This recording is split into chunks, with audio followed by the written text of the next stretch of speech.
Hello friends. आज का हमारा वीडियो बहुत ज़्यादा हेल्पफुल होने वाला है सीए एस्पिरेंट्स के लिए। अगर आप फाउंडेशन कर रहे हो या इंटर कर रहे हो तो ये वीडियो ज़रूर देखो और पूरा एंड तक देखना, ठीक है। तो इस वीडियो में हमारे साथ हैं आज सीए फाइनलिस्ट स्टूडेंट, ओके, जिनका नाम है पार्थ, और वो हम लोग को बहुत सारे टिप्स बताएंगे। सीए इंटर वाले स्टूडेंट्स के लिए टिप्स बताएंगे, फाउंडेशन वाले स्टूडेंट्स के लिए टिप्स बताएंगे कि हम लोग अपने पढ़ाई को कैसे कंटिन्यू करें और हम लोग को कैसे क्या क्या करना है। जैसे कि सीए इंटर के बाद हम लोग को आर्टिकलशिप कहाँ से करनी चाहिए, और बिग फोर से करें या फिर मिड साइज़ फर्म से करें, और कितने सारे पेपर्स होते हैं, कौन कौन से ग्रुप्स होते हैं, सब कुछ हम लोग इस वीडियो में डिस्कस करेंगे। तो जो वीडियो का फर्स्ट पार्ट है उसमें हम लोग बात करेंगे, उसमें हम लोग बेसिक लेवल का बात करेंगे, ओके। जैसे कि सीए कोर्स कितने साल का है, कौन कौन से सब्जेक्ट्स होते हैं, कौन कौन से लेवल्स होते हैं, 3 लेवल्स होते हैं, देन उसमें कौन कौन से सब्जेक्ट्स हैं, ठीक है, और पासिंग क्राइटेरिया क्या है, ये सारी चीज़ें हम लोग डिस्कस करने वाले हैं इस वीडियो में। हाय दोस्तों, मेरा नाम है पार्थ और मैं सीए का स्टूडेंट हूँ। और आज इस वीडियो में मैं आपको बताऊंगा कुछ सीए कोर्स से रिलेटेड के बारे में और क्या आपको टिप्स वगैरह फॉलो करना चाहिए जो आपको शायद से कुछ हेल्प कर सके। तो टोटल सीए कोर्स कितने साल का होता है, तो ये सवाल तो बहुत ही जो कितने साल का होता है ये तो आप नहीं बता सकते, लेकिन अगर आपका हर लेवल आपका फर्स्ट अटेम्प्ट में क्लियर होता है तो आपको 3.5 ईयर्स में आप सीए बन जाओगे, नहीं तो फिर आपको 50 साल भी कम लगेंगे। अब कोई बच्चा 12th की उसने एग्ज़ाम दे दी, पास भी हो गया सब, और वो सीए फाउंडेशन करना चाहता है, तो उसके लिए क्या टिप्स होनी चाहिए। तो वो डिपेंड करता है कि अगर आप कॉमर्स अगर बैकग्राउंड से आपका 11th-12th कॉमर्स में हुआ है तो आपको एक एडवांटेज ये रहता है कि आपको अकाउंटिंग, इकोनॉमिक्स वगैरह की आपको एक बेसिक नॉलेज होती है, तो उसी का थोड़ा सा एडिशनल आपको फाउंडेशन में मिलेगा। उसके अलावा 2 अलग और जो सब्जेक्ट रहते हैं वो है लॉ एंड मैथ्स। अब आपने अगर कॉमर्स विद मैथ्स लिया हो तो आपको मैथ्स में भी हेल्प मिलती है। लॉ तो सबके लिए नया होता है, वो आपको फाउंडेशन में पढ़ने मिलेगा, उसके पहले आपको नहीं मिलता। एंड अगर आप साइंस बैकग्राउंड से है तो आपको अकाउंट्स भी अलग से पढ़ना पड़ेगा, इकोनॉमिक्स भी अलग से पढ़ना पड़ेगा, लेकिन अब शायद आपका मैथ्स हो सकता है आपका 11th-12th में आपका कवर्ड हो तो आपको मैथ्स में हेल्प मिलेंगी। बाकी अकाउंट्स, इकोनॉमिक्स तो आपके लिए भी नया होगा एंड लॉ तो सबके लिए नया है। तो इसमें आपको क्या करना चाहिए, आपको जो है मेन जो स्कोरिंग जो पेपर्स होते हैं वो होते हैं एक आपका मैथ्स एंड आपका अकाउंट्स, क्योंकि इसमें प्रैक्टिकल जो सॉल्व करने वाली चीज़ होती है वो ज़्यादा होती है। तो वो अगर आप अगर प्रैक्टिकल सब्जेक्ट्स पे आपकी कमांड है तो ये 2 सब्जेक्ट्स में अगर आप अच्छा अगर प्रिपरेशन कर लेते हो तो आपको इसमें स्कोरिंग में बहुत इजी होगा। और अगर मान लो पर आपका थ्योरी सब्जेक्ट्स पे ज़्यादा आपका कमांड है तो आप लॉ एंड इकोनॉमिक्स अच्छे से प्रिपेयर करके आप वहाँ पे जो है आप मैनेज कर सकते हो अपने स्कोर को। तो सीए कोर्स में 3 लेवल होते हैं। फर्स्ट लेवल इज फाउंडेशन, जिसमें आपके 4 सब्जेक्ट होते हैं, एक आपका अकाउंट्स, एक आपका बिजनेस लॉ, एक आपका मैथ्स और एक आपका इकोनॉमिक्स। उसके बाद लेवल 2 पे आते हैं, जिसको इंटरमीडिएट बोला जाता है। इसमें आपके 6 सब्जेक्ट होते हैं, एक आपका एडवांस अकाउंट्स, एक आपका कॉर्पोरेट लॉ, एक आपका टैक्सेशन, एक आपका कॉस्ट मैनेजमेंट, एक आपका ऑडिट और class paper financial management and strategic management. CA course के लिए एनरोल कर सकते हो जब आपका 12th की एग्जाम्स आपने अपियर कर दी हो, उसका रिजल्ट आने के पहले आप सीए कोर्स में एनरोल कर सकते हो। फाउंडेशन की एग्जाम आप दे सकते हो, बट उसका रिजल्ट जो तभी वैलिड माना जाएगा जब आप अपनी 12th क्लियर कर लोगे। अगर सपोज आपने फाउंडेशन की एग्जाम दी एंड अगर आप उसमें पास भी हो जाते हो बट आपके 12th के रिजल्ट में फेल होते हो तो आपका सीए फाउंडेशन का रिजल्ट वैलिड नहीं माना जाएगा। तो आप 12th की एग्जाम देने के बाद आप जो उसमें रजिस्टर कर सकते हो, एग्जाम भी दे सकते हो, बट आपको उसमें पास होना जरूरी है, तभी आपका सीए फाउंडेशन का रिजल्ट भी वैलिड माना जाएगा। अब जो है आप सीए कोर्स में रजिस्ट्रेशन कर रहे हो तो आप रजिस्टर करने के एटलीस्ट 4 महीने के बाद ही आप जो है फाउंडेशन की एग्जाम दे सकते हो। तो 4 महीने का गैप उसके बीच में होना चाहिए। हर एक पेपर जो है 100 मार्क्स का होता है, 4 पेपर 400 मार्क, एंड उसमें आपको 50% लाना है इन एग्रीगेट। हर एक पेपर में आपको मिनिमम 40 मार्क्स लाना है एंड आपको एग्रीगेट में जो है 50% होना चाहिए। आप सपोज आपको हर एक पेपर में 40 आ जाते हैं तो उसका एग्रीगेट होता है 160, आप फिर भी फेल होते हो तो आपको एग्रीगेट में आपको जो है 400 में से 200 लाना है। इसमें जो अकाउंटिंग और जो लॉ का पेपर है वो प्योर आपका जो रिटर्न में होता है, और आपका जो मैथ्स और इकोनॉमिक्स का पेपर है वो आपका प्योर एमसीक्यू बेस्ड होता है। मतलब 100 क्वेश्चन आएंगे आपको एमसीक्यू वाले, उसमें आपको सिर्फ पूरे भरने। एंड जो बाकी दोनों पेपर है लॉ और अकाउंट्स, उसमें आपको पूरा लिखना है, उसमें कोई एमसीक्यू नहीं आता है। अपना सीए फाउंडेशन जो एग्जाम क्लियर कर लेते हो उसके बाद आपका इंटरमीडिएट के लिए आपको रजिस्ट्रेशन करना पड़ता है। वो रजिस्ट्रेशन करने के 8 to 10 मंथ्स के बाद ही आप एग्जाम दे सकते हो, मतलब उतना गैप होना चाहिए। उस दौरान आप अपनी क्लासेस, अपनी सेल्फ स्टडी वगैरह कर सकते हो, प्रिपरेशन वगैरह कर सकते हो। एंड जैसे 6 पेपर होते हैं तो उसमें 2 ग्रुप्स होते हैं। ग्रुप 1 में आपके 3 पेपर होंगे और ग्रुप 2 में आपके 3 पेपर होंगे। ग्रुप 1 में आपका advance accounting, corporate law and taxation रहेगा। जो टैक्सेशन में आपका डायरेक्ट टैक्सेशन और इनडायरेक्ट टैक्सेशन जो दोनों रहेगा, उसका अलग पेपर नहीं होता, एक ही पेपर में होते दोनों।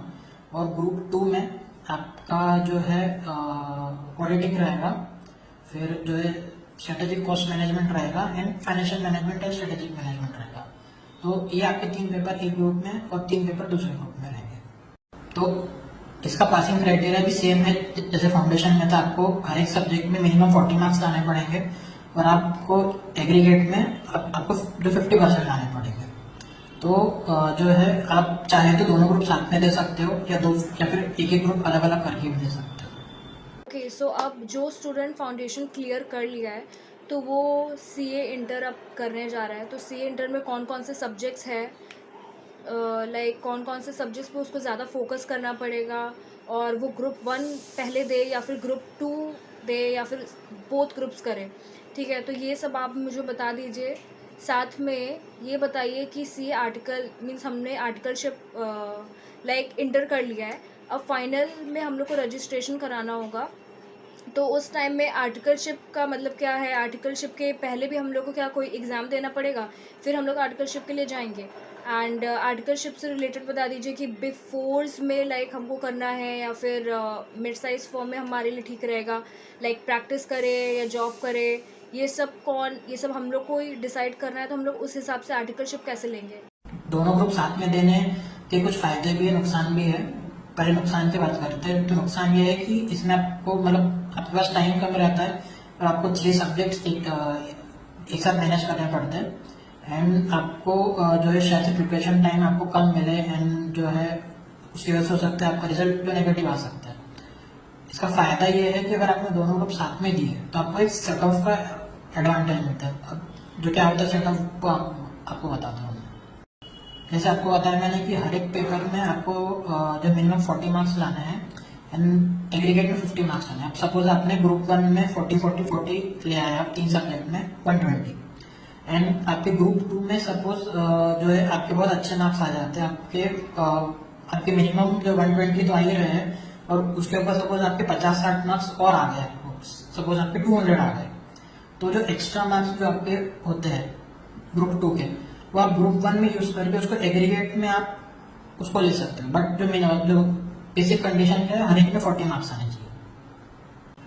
इसके बाद जब आपका इंटरमीडिएट का रिजल्ट आ जाता है और जो पॉजिटिव आता है, तो उस केस में फिर आप जो फाइनल के लिए एनरोल करते हो, आपको इंटरमीडिएट के दोनों ग्रुप क्लियर करना जरूरी है अगर आपको फाइनल के लिए एनरोल करना है। तो अब जो है आप फाइनल के एग्जाम मतलब तभी दे सकते हो जब आपका जो प्रैक्टिकल ट्रेनिंग जिसको बोलते हैं आर्टिकलशिप आपकी वो कंप्लीट हो जाती है और वो 2 साल की होती है। लेकिन उस आपका सपोज इंटरमीडिएट की आपने एग्जाम दी, अब उसके बाद एक ICIT SSS का एक कोर्स होता है, वो आपको पहले करना पड़ता है। उसके बाद आप प्रैक्टिकल ट्रेनिंग मतलब आर्टिकलशिप के लिए रजिस्टर कर सकते हो, एंड उसमें आपको 2 साल की जो प्रैक्टिकल ट्रेनिंग आपको देना है। एंड उसके बाद जो है आप उसके 6 महीने बाद आप फाइनल की एग्जाम दे सकते हो। तो उस 6 महीने के दौरान आपको क्या करना है कि जो आपका एक SPOM जो नाम के आपके जो पेपर्स होते हैं सेल्फ पेस ऑनलाइन मॉड्यूल, इसमें 4 पेपर्स होते हैं। एक तो एक कॉर्पोरेट लॉ, एक strategic cost management and performance evaluation, एक मल्टीडिसिप्लिनरी केस लॉ, एंड एक होते हैं इलेक्टिव सब्जेक्ट्स। इसमें से आपको 10 जो सब्जेक्ट्स रहेंगे उसमें से आपको कोई एक सिलेक्ट करना है। जैसे 4 SPOM के लॉ वो ऑनलाइन जो मोड में होता है MCQ, एंड उसमें कोई जो नेगेटिव मार्किंग नहीं होती। तो ये सब होने के बाद आप फाइनल के एग्जाम दे सकते हो। फाइनल में भी आपके 2 ग्रुप रहेंगे। ग्रुप 1 में आपका financial reporting, advance financial management, advance auditing, and group 2 में आपका डायरेक्ट टैक्सेशन, इनडायरेक्ट टैक्सेशन, 2 अलग अलग पेपर्स होते हैं। लास्ट पेपर आपका रहेगा मल्टीपैसिबिलिटी केस में, जो कि आपका ओपन बुक रहता है। सीए इंटर जब आप क्लियर करोगे उसके बाद आपका एक ICIT-SSS का एक कोर्स होता है, जिसमें आपको इंफॉर्मेशन टेक्नोलॉजी से रिलेटेड आपको एक कोर्स करना पड़ता है, ओरिएंटेशन कोर्स होता है वगैरह वगैरह। तो वो तो मतलब जो कंपलसरी होता है इंस्टीट्यूट की तरफ से, वो आपको कंप्लीट करना है, तो ही आप आर्टिकलशिप के लिए एनरोल कर सकते हैं, फाइनल के लिए एनरोल कर सकते हैं। तो उसमें आपको आर्टिकलशिप कहाँ से करना चाहिए, कोई छोटी फर्म से करे या फिर कोई मिड साइज फर्म से करे, या फिर जो बिग 4 आपने मतलब जो सुना होगा, डेलॉइट, EY, PwC, KPMG, वहाँ से करे। तो उसका मतलब ऐसा कुछ फिक्स नहीं है, आपको डिसाइड करना है कि आपको इन फ्यूचर क्या करना है। अगर आपको श्योर शॉट है कि आपको जॉब में ही जाना है आपको, तो और आपको कोई एक पर्टिकुलर फील्ड में ही आपको करना है, तो आप जाओ बिग 4 में। तो वहाँ पे कैसे डिपार्टमेंट होता है, ऑडिटिंग का अलग डिपार्टमेंट, अकाउंटिंग का अलग डिपार्टमेंट, टैक्सेशन का अलग डिपार्टमेंट। तो कोई एक ही चीज़ आपको सीखने मिलेगी पूरे 3 साल में, मतलब सॉरी 2 साल में। तो वही आपको अगर है कि यही फील्ड में मुझे करना है, ना कि जॉब ही करना है, तो आप जाइए बिग 4 में। उसके अलावा अगर आपका है कि आपको हो सकता है आप जॉब करो या फिर हो सकता है प्रैक्टिस करो, अभी तक कुछ जो डिसाइडेड नहीं है ना आपको, है कि मैं हर एक फील्ड का थोड़ा थोड़ा नॉलेज ले लेता हूँ, फिर मैं डिसाइड करूँगा सीए बनने के बाद कि क्या करना है मुझे। तो आप कोई जो मिड साइज़ या अपर मिड साइज़ फर्म में आप जाइए, जहाँ पे आपको हर एक फील्ड का आपको प्रैक्टिकल जो नॉलेज आपको मिलेगा क्या है, मतलब 2 साल में आपको पूरा सीखने को मिल जाता है क्या करना है आपको, कैसे करना है। तो उसके बेसिस पे आप डिसीजन ले सकते हो कि आपको आगे क्या करना है। तो मैं यहाँ पे किसी पर्टिकुलर सीए फर्म का नाम नहीं लूँगा, बट अगर आप जो पुणे से है, या फिर अगर पुणे में भी बहुत सारी अच्छी अच्छी सीए फर्म्स हैं, मतलब मैंने भी आर्टिकलशिप पुणे से ही की है। तो जो पुणे में आपको जो बिग 4 भी मिलेगी, मिड साइज़ फर्म्स भी मिलेगी, अपर मिड साइज़ फर्म्स भी मिलेगी, सब है। बाकी जो दूसरी सिटीज़ का मुझे इतना आइडिया नहीं। तो अगर आपको स्पेसिफिक चाहिए कि अगर आपको पुणे से करना है जहाँ पे अच्छा एक्सपोजर आपको मिलेगा, तो अगर आपको मतलब पुणे से करना हो तो आप मुझे जो कमेंट्स में लिख के बता सकते हो कि, तो मैं आपको उसके रिगार्डिंग बता सकता हूँ। उसके बाद सीए इंटर वालों के लिए टिप्स ये है कि आपका जो है, आपको जो नए सब्जेक्ट्स जो देखने को मिलेंगे वो आपके रहेंगे, एक तो टैक्सेशन, एक strategic cost management, auditing, and जो आपका फाइनेंशियल मैनेजमेंट, स्ट्रेटेजिक मैनेजमेंट का पेपर है। आपका अकाउंट्स और लॉ आपका सेम ही रहेगा, मतलब थोड़ा सा उसमें एडिशन होंगे, कुछ नए चैप्टर्स ऐड होंगे, बट आप ये दोनों सब्जेक्ट से ऑलरेडी फेमिलियर हो। तो बाकी के जो 4 पेपर्स है उस पर आप थोड़ा सा ज़्यादा ध्यान दो, क्योंकि ये आपके लिए नए सब्जेक्ट रहेंगे ना। आपके पास सिर्फ 8 to 10 मंथ्स के अराउंड आपके पास टाइम रहेगा फाउंडेशन के बाद, तो इस पर आपको ज़्यादा ध्यान देना है। एंड जो है सेल्फ स्टडी, तो आपको मतलब लास्ट में सेल्फ स्टडी ही करनी है, बट मैं एडवाइस करूँगा कि आप क्लास लगा लें, क्योंकि बहुत बार क्या होता है, हम इंस्टीट्यूट के मॉड्यूल से पढ़ते तो कुछ चीज़ें हमको समझ में नहीं आती, तो हमको उस पर मतलब क्लैरिफिकेशन के लिए वो कोचिंग ज्वाइन कर लेनी चाहिए। थोड़ा सा खर्चा आएगा वगैरह, बट ठीक है। तो आप कोचिंग ज्वाइन कर ले, कोचिंग में आप अंडरस्टैंडिंग ले ले पूरे सब्जेक्ट्स की। एंड जब आप आपकी जो प्रिपरेशन लीव रहेगी, मतलब एग्ज़ाम के 2-3 महीने पहले, तो उसमें आप केवल सेल्फ स्टडी पे फोकस करें। तब आप ये नहीं कि चलो ये बैच भी ज्वाइन कर लिए, वो भी ज्वाइन कर लिए, बस शुरू के 6 महीने आपको क्लास कर लेनी है, आखिरी के 2-3 महीने आपको सेल्फ स्टडी के लिए रखना है, एंड उतना मिनिमम रिक्वायर्ड होता है। दूसरा कि आपको अपनी कैपेसिटी खुद जो डिसाइड करनी है, अपना पोटेंशियल खुद डिसाइड करना है आपको। कोई आपको बोले कि दोनों ग्रुप दे दे, जो दोनों ग्रुप देने में फ़ायदा है, ऐसा है वैसा है, कुछ भी, तो उनकी बातों को डाल दो कचरे में। पास तुमको होना है, पढ़ाई तुमको करनी है। तो अगर आपको ऐसा है कि मैं ज़्यादा स्ट्रेस नहीं ले सकता, कुछ नहीं, तो आप एक ग्रुप आप जो प्रिपेयर करो, एंड जो आपने एक ग्रुप क्लियर किया फिर दूसरे ग्रुप को दो, जो उसमें कोई जो दिक्कत वाली बात नहीं। 6 महीने 1 साल ज़्यादा लगे, कोई बात नहीं है। बट अगर आप जो दोनों ग्रुप देते हो एंड उसमें फिर आप अगर फेल होते हो तो आपको बहुत ज़्यादा मतलब पेन होगा। मैं इस चीज़ से गुजर चुका हूँ, तो आपको बता रहा हूँ, एक मतलब जो फ्रेंडली एडवाइस है। अगर आपके 10th में कितने मार्क्स है, आपके 12th में कितने मार्क्स है, कुछ फ़र्क नहीं पड़ता है। सीए कोर्स एकदम अलग है। आपका सारा ईगो ख़त्म हो जाएगा, आपकी सारा मतलब जो भी आप में कॉन्फिडेंस है सब खत्म हो जाएगा। तो एकदम सोच समझ के डिसीजन ले, है ना। अब और भी सीनियर से आप पूछ सकते हो क्या करना चाहिए, कैसे करना चाहिए, खुद डिसाइड करो, खुद का दिमाग यूज़ करो।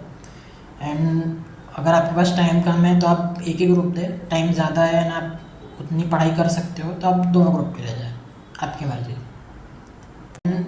मैं आपके लिख के ले लो कहीं, जो है आपकी इंस्टीट्यूट की जो मॉड्यूल्स होती है उससे बड़ी और कोई चीज़ नहीं है। चाहे कोई कोचिंग वाला कितना भी बोल दे कि हमारे नोट्स सबसे अच्छे हैं, ये है वो है, कलर्ड इसमें दे दे, कुछ भी दे दे, इंस्टीट्यूट की मॉड्यूल के बुक्स के अलावा और कोई चीज़ अच्छी नहीं है। क्योंकि इंस्टीट्यूट पेपर बनाता है उसके मॉड्यूल्स में से, उसके मॉड्यूल्स में के बाहर से कहीं भी आपको पेपर देखने को नहीं मिलेगा। और जनरली कोचिंग वाले क्या करते हैं, जो आपको नोट्स देते हैं उसमें 100% कवरेज नहीं करते। तो हो सकता है आपका कोई 1-2 पॉइंट छूट जाए और उसी पे से पेपर आ जाए एंड आपका रिजल्ट हो सकता है नेगेटिव आ जाए। तो आपको इंस्टीट्यूट की मॉड्यूल को पूरा लाइन टू लाइन आपको पूरा करना है, आपको प्रैक्टिस करना है, आपको रिटर्न प्रैक्टिस। ऐसा नहीं कि आपने सिर्फ सॉल्यूशंस देख लिए उसके मतलब गो थ्रू कर लिया, आपको सॉल्व करना है, लिखना है, आपको टेस्ट सीरीज़ देनी है। इस पर अलग से जो वीडियो बनाएंगे, मतलब जो डिटेल स्ट्रेटजी रहती है। अभी सिर्फ मैं एक ओवरव्यू बता रहा हूँ कि आपको ये करना है, मतलब जो मुझे भी बेनिफिट मिला था और आपको भी बेनिफिट मिलेगा। तो रिस्क मत लो, क्योंकि इंस्टीट्यूट की module general black and white format में होती है तो पढ़ने में बोर होता है। तो हम क्लास नोट्स, मतलब जो हमने जहाँ से कोचिंग किया, हम वो नोट्स प्रेफर करते हैं, क्योंकि वो थोड़े मतलब हम उससे फैमिलियर होते हैं। बट आपको थोड़ा सा आपको भी तकलीफ़ लेनी पड़ेगी अगर आपको पास होना है तो, क्योंकि इतना इजी नहीं है ये कोर्स। पहले बता दूँ, अगर आप इस कोर्स में अभी तक एनरोल नहीं किए हो तो आप जो 10 बार सोच ली, इस कोर्स में बहुत ज़्यादा मेहनत लगेंगी, बहुत ज़्यादा आपकी सिटिंग कैपेसिटी लगेगी। तो वो सब है आप में तो ही आप इस कोर्स में आइए, वरना आप बहुत ज़्यादा फ्रस्ट्रेट हो जाएंगे। अगर आपको वीडियो पसंद आई हो तो लाइक ज़रूर करना, चैनल को सब्सक्राइब करना, और अगर कोई भी क्वेरी आपके दिमाग में अभी भी है तो कमेंट कर दो, ठीक है। अगर मैं फाउंडेशन से रिलेटेड तो मैं ही बताती हूँ उस चैनल पे, तो फाउंडेशन से रिलेटेड है तो मैं गाइड कर दूँगी तुम लोग को। अगर इंटरेस्ट से रिलेटेड या फिर सीए फाइनल से रिलेटेड है तो पार्थ सर आपको गाइड कर देंगे, ओके। तो कोई भी तरह की क्वेरी है, क्वेश्चंस है तो कमेंट करना मत भूलना और तुम लोग को ज़रूर रिप्लाई मिलेगा। Thank you.